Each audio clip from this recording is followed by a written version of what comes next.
এসআইআরের কাগজপত্র নিয়ে কি বলছে মন দিয়ে শুনেন। সব কিছু জমা করলাম স্কুলে, বিএলওরা সব নিয়ে যাওয়ার পরে সমস্ত নথিপত্র সব দেওয়ার সত্ত্বেও আমাদেরকে আবার পুনরায় হিয়ারিংয়ের নোটিশ পাঠিয়েছে। আমাদের অল ডকুমেন্টস, মজবুতি ডকুমেন্টস সব কিছু সত্ত্বেও আমাদের ফ্যামিলির বেশিরভাগকে নোটিশ করেছে।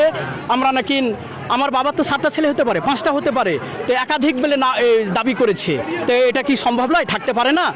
তো তার জন্য আমার পাসপোর্ট থেকে আরম্ভ করে A to Z ডকুমেন্টস আছে, সব কিছু প্রমাণ করলাম। আমাদেরকে তারপরও কিছু আমি যে দিলাম, আমাদেরকে কিছু একটা ব্যাগ দিল না, তো যে আমি যে এখানে প্রমাণ করতে দিলাম যে আমি আজকে জমা করলাম। তো এটা হয়রানি, কিসের জন্য হয়রানিটা করছে? এটা না, কিছু দেওয়া হয়নি না। প্রথমত এটা 1 নম্বর চক্রান্ত বিজেপির, এ ব্যাপারে কোনো সন্দেহ নয়। প্রথম দফাতে মুসলমানদেরকে নাম বাদ করা গেল না, সব বেশিরভাগই মথুয়া সম্প্রদায়কে বাদ করালো। তারা দেখলো চক্রান্ত করে যে আবার দ্বিতীয় দফায় পাইকারি হারে মুর্শিদাবাদ, মালদা, উত্তর দিনাজপুর বর্ডার এরিয়ায় মানুষকে জানে মুসলমান বেশি আছে, তো তার জন্য যে কোনো উপায় হোক এদেরকে বিতাড়িত করতে হবে। তার এটা ষড়যন্ত্র।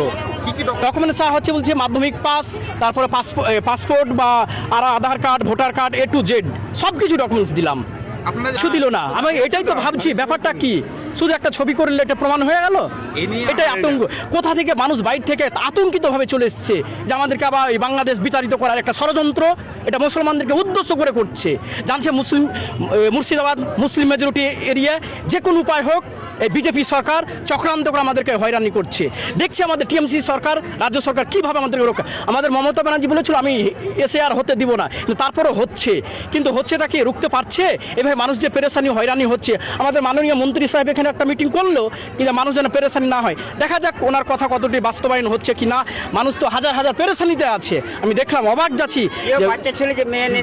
এসে মানুষ এরকম করছে। এখন দেখা যাক রাজ্য সরকারের ভূমিকা কতদূর সার্থক হচ্ছে। আর বিজেপি সরকার তো পুরাটা মুসলিম বিরোধী হয়ে গেছে। আমি অবাক যাচ্ছি, এভাবে মানুষকে পেরেশানি করা উচিত? অবশ্যই। আমাদের বাড়িতে কাশ্মীরে লোক আছে, তাদেরকেও ফোন করে আমাকে ডাকতে বাধ্য। রাস্তাতে আছে, 15 তারিখ আজকে ডেট, নাহলে বাদ করে আতঙ্কিত নয়। ছেলে মেয়ে ফেলে দিয়ে কত রুজি রোজগারের জন্য বাইরে আছে, আর তারা আজকে এই পেরেশানির জন্য ছুটে আসছে। অথচ আমরা ভারতের বৈধ নাগরিক, আমাদের কাছে কি প্রমাণ চাই? দেখুক নরেন্দ্র মোদী এসে, অমিত শাহ এসে, এই শুভেন্দু এসে দেখুক আমাদের অন্যায়টা কি। ওদের বাপের জন্ম সার্টিফিকেট আছে ওইসব মন্ত্রীদের? আমার বারবার বলছে আমার রাজ্য সরকারকে, মাননীয় মন্ত্রী আখিরুজ্জামান মহাশয়কে, আপনি ব্যবস্থা করুন এইভাবে মানুষকে পেরেশানি যেন না হয়। ভুল নাই, বিনা কারণ আমাদেরকে ডাকা হয়েছে, কোনো ভুল নাই। আপনি দেখুন না, আমার পাসপোর্ট দেখবেন, আপনি লেন, ছবিতে লেন, জন্ম সার্টিফিকেট দেখবেন, আমি সব কিছু প্রমাণ রেডি আছি। তারপরও আমাকে ডাকা হয়েছে।